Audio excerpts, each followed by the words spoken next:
Hi guys, welcome back and thanks for tuning in. Today I want to talk about a common problem on the Intruder 1500, which is the gas light is staying on. It's very annoying. I personally sold this bike to a friend of mine and he came back with that issue. And I've been fighting with it for a couple of days and wasted a little money. So I want to share this video with you to see what the problem was on this bike, and hopefully it'll help you to troubleshoot yours. So first I want to talk about the location. Don't pay attention to my covers here being taken off. I was doing some other work, so you don't have to take none of that stuff off. All you gotta take off is your seat, which is held by 4 bolts. There's one on each side in the front and there's one on each side in the back. Mine is already off, so I'm just gonna slip it off. When I said earlier that I wasted money, what I did is I just assumed that this unit was bad, so I got one on eBay used and put it in, and the problem was the same. So what was happening was, you start the bike, the light always comes on for a really short period of time, and then it goes off for maybe 10 seconds, and if the issue is still there, the light will come back on and it just stays on even if you have a full tank. So here I want to show you on the table what it looks like when you take it off the tank. Before I ordered the other used one, I took mine off, and you can see it's pretty corroded here. So I was like, oh yeah, that's it, that's my problem. I see a lot of corrosion. I'm sure it's not making any connection inside when this float is moving up and down. To make sure that the thing is working, before you just replace it like I did without thinking it through, you touch these 2 connectors here.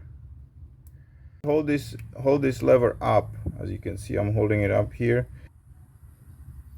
It shows about 16 ohms, and as I'm moving it, you see how it's changing. Go to 50, it goes to basically 100 when the gas tank's empty. So you can test yours this way also, just with the multimeter. Like you see, I'm holding the wires. It doesn't matter which one goes where. And then as you move in it, you should see the movement. So now I'm back here by the bike. The other place, of course, that is going to be prone to issues, it's going to be this plug. So you want to make sure that this plug, when you disconnect it, it has a good connections, that the wires are not messed up or pinched somewhere. I moved these wires up. I think factory, these wires are kind of going under the tank.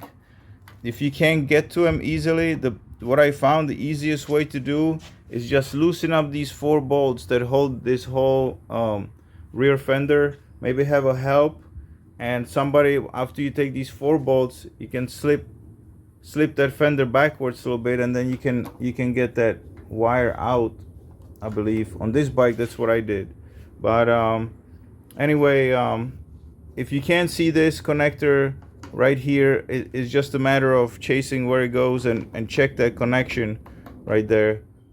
I realized I better check that I have a good ground right there, which is funny because so many problems always come down to basic things.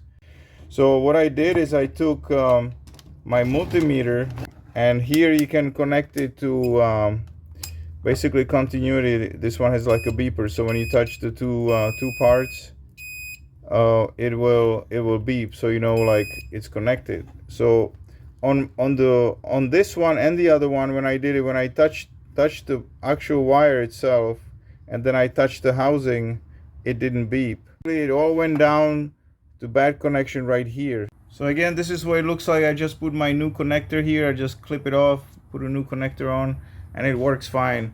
I can turn the key on.